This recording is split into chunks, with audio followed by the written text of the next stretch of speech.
Selamat datang pemirsa, Pasuruan Info hadir di pekan libur Anda bersama dengan pembawa acara yang akan memberikan berita-berita top 5 minggu ini.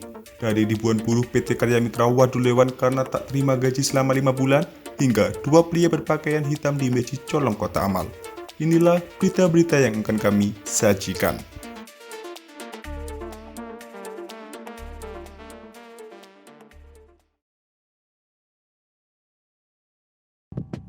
Seekor monyet lepas meresahkan warga di Jalan Dewi Sartika, Kelurahan Mangilan, Kecamatan Bangurejo, Kota Pasuruan pada Senin 12 Desember. Pasalnya, monyet berekor panjang tersebut berkeliaran di jalanan hingga ke atap-atap pemukiman warga. Ketua RT setempat, Risa Alfaris 40 tahun mengungkapkan bahwa sudah 2 hari terakhir warga melihat seekor monyet berkeliaran. Monyet tersebut berpindah-pindah dari pohon, tiang listrik hingga ke atap-atap rumah warga. Bahkan, monyet berukuran lumayan besar itu sempat turun ke jalanan. Menurut Risa, selain di sekitar kampungnya, monyet tersebut juga terlihat berkeliaran di pemukiman warga di belakang pendopo bupati Kabupaten Pasuruan.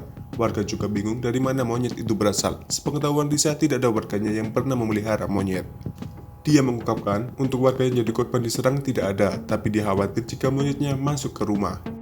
Kepala BPBD Kota Pasuruan, Samsul Hadi menyatakan bahwa pihaknya sudah mendapat laporan warga terkait adanya monyet yang berkeliaran. Petugas BPBD Kota Pasuruan sudah diterjunkan ke lokasi untuk mencari monyet tersebut. Samsul menduga monyet tersebut bukan monyet liar, melainkan hewan peliharaan warga yang lepas.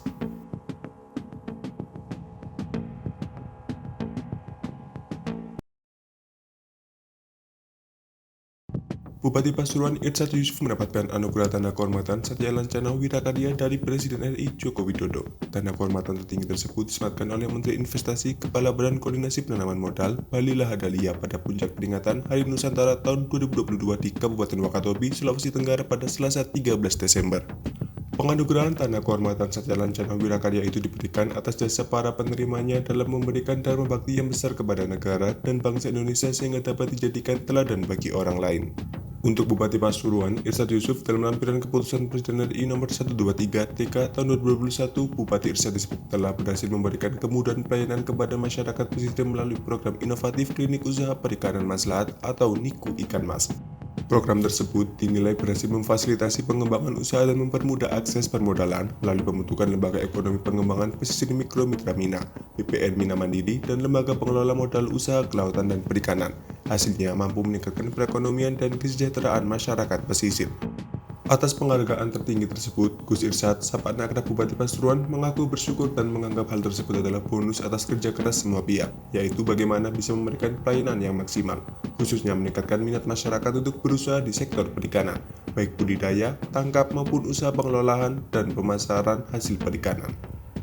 Dalam pelaksanaan inovasi Niku Ikan Mas hadir untuk memberikan layanan informasi bagi masyarakat dan pelaku usaha perikanan dalam mengembangkan usahanya.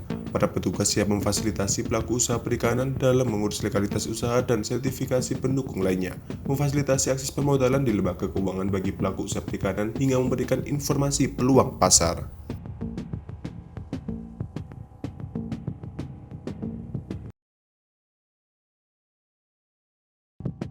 Ribuan buruh PT Karya Mitra Budi Santoso, Pandaan mendorong kantor DPRD Kabupaten Pasuruan Rabu 14 Desember. Aksi itu dilakukan karena ribuan buruh belum menerima gaji selama kurang lebih 5 hingga 12 bulan lamanya.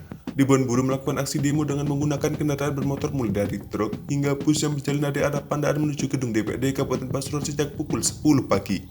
Setelah sampai di gedung DPRD, ribuan buruh menyampaikan seluruh aspirasinya, mulai dari gaji tidak dibayarkan hingga THR yang juga belum diterima. Menurut Alima, salah satu buruh di perusahaan tersebut mengatakan ia dan ribuan buruh lainnya belum menerima gaji selama berbulan-bulan. Selain itu, perusahaan hingga saat ini sudah tidak produksi lagi alias sudah tutup. Ibu dua anak ini mengatakan sangat sulit dengan kondisi seperti ini. Alima berharap pihak perusahaan bisa memberikan gaji yang selama ini belum dibayarkan.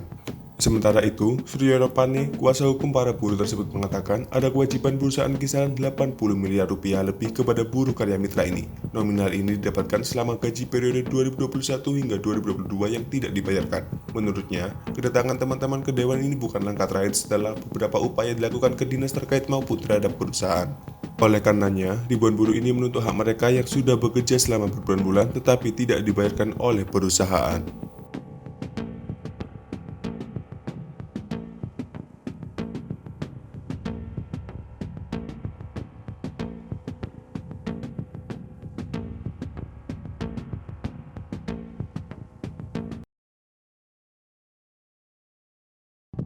Kotak amal di Masjid kawasan Beji Pasuruan kembali hilang di gondol sekawanan maling. Kali ini kotak amal yang berada di Masjid Baitul Mutakin di Dusun Kemambang, Desa Pagak, Kecamatan Beji, Kabupaten Pasuruan, lenyap.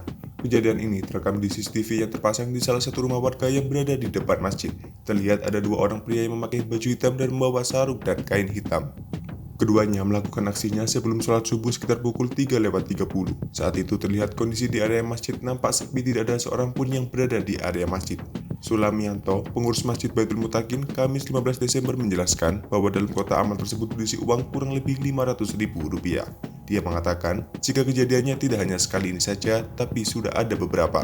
Terhitung sudah 4 kali pencurian kotak amal di masjid ini terjadi. Namun, pihak masjid sampai berita ini ditulis masih belum melaporkan kejadian ini kepada pihak kepolisian.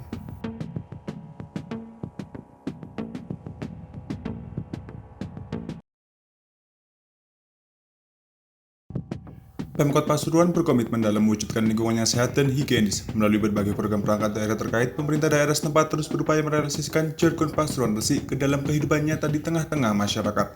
Salah satunya melalui instalasi pengolah lumpur tinja atau IPLT yang berlokasi di Kelurahan Belandongan, tepat di seberang tempat pembuangan akhir atau TPA yang terlebih dulu dibangun. Wali Kota Pasuruan, Saiful Yusuf melakukan kunjungan lapangan dalam rangka persiapan operasional IPLT yang merupakan program bantuan pemerintah pusat senilai Rp7 miliar, Jumat 16 Desember. Ia didampingi Wakil Wali Kota Adi Wibowo, Ketua DPRD Ismail Marzuki Hasan, serta sejumlah kepala OPD. Wali Kota yang kerap disapa Gus Ipul itu bersyukur karena proyek pembangunan IPLT bisa selesai tahun ini, sehingga dapat segera dimanfaatkan untuk mendukung program pihaknya dalam menciptakan lingkungan yang sehat. Menurut dia, terwujudnya lingkungan bersih merupakan salah satu hak masyarakat yang harus diwujudkan. Oleh karena itu, keberadaan IPLT diharapkan mampu menjawab kebutuhan tersebut. Untuk mengoptimalkan pemanfaatan IPLT ini, Gus Ipul meminta dukungan dan partisipasi masyarakat, utamanya pihak-pihak yang bergerak di bidang usaha jasa angkut tinja. Ia meminta mereka tidak membuang limbah tinja sembarangan. Ia menyebut tata kelola limbah tinja yang baik akan bermuara pada sistem tata kelola sanitasi. Sedangkan jika tidak dikelola dapat memicu buruknya kesehatan manusia. Karena itu, operasional IPLT ini dapat membantu untuk mengurangi penyebab yang mengganggu kesehatan warga Kota Pasuruan. Selain itu, juga akan menyebabkan datangnya berbagai penyakit, bahkan bisa memicu stunting.